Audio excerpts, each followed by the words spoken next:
Aaron, on était en train de coucher ensemble. Qu'est-ce que t'as dit? On a une liaison. Tu sais, le sexe, la chose que toi et moi, on ne fait plus. C'est ce qu'on faisait, Cassie et moi, sur la banquette arrière. Comme on n'arrête pas de le faire depuis 2 ans. 2 ans. Tu as d'autres questions? L'homme n'arrivait pas à croire que sa femme, avec qui il vivait jour après jour, avait secrètement entretenu une relation amoureuse avec une autre femme pendant 2 ans. Tout a commencé par un accident de voiture.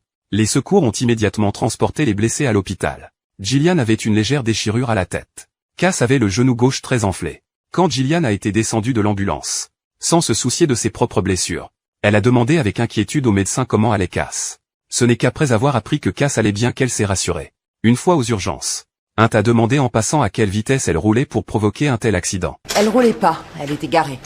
C'était la mienne.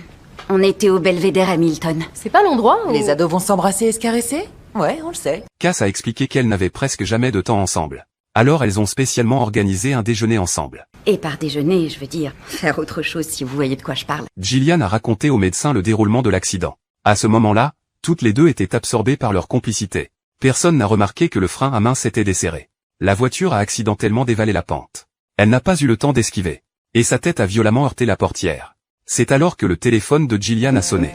Elle a voulu instinctivement attraper son téléphone. C'est le mien. À ce moment-là, son mari est arrivé. Fermez le rideau, s'il vous plaît. Fermez-le. Gillian, tu vas bien? L'appli de la voiture a signalé un accident. Comme tu répondais pas au téléphone, j'ai appelé. La police m'a dit que tu étais ici. Oui, ça va, je vais bien. J'ai mal à la tête. C'est docteur, voici Aaron, mon mari. Ravi de vous rencontrer. Après cela, il a commencé à se plaindre que Cass était trop collante.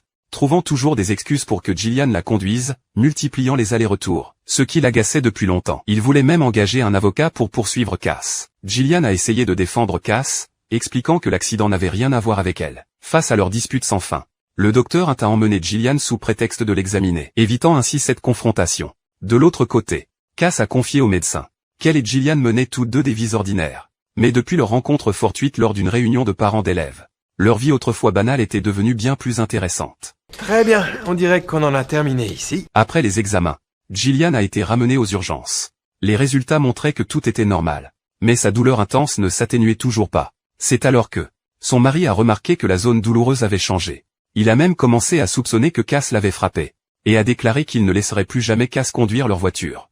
Ces accusations de son mari ont fait exploser toute la frustration accumulée chez Gillian. Et elle a avoué directement son secret, sa relation amoureuse avec Cass depuis 2 ans. Je me suis sentie beaucoup mieux en lui criant dessus comme ça. Il faut dire que parfois, le fait de vider son sac, ça peut procurer un bien fou. Non, je me sens mal maintenant, mais quand je me mets à crier, ma tête me fait plus mal!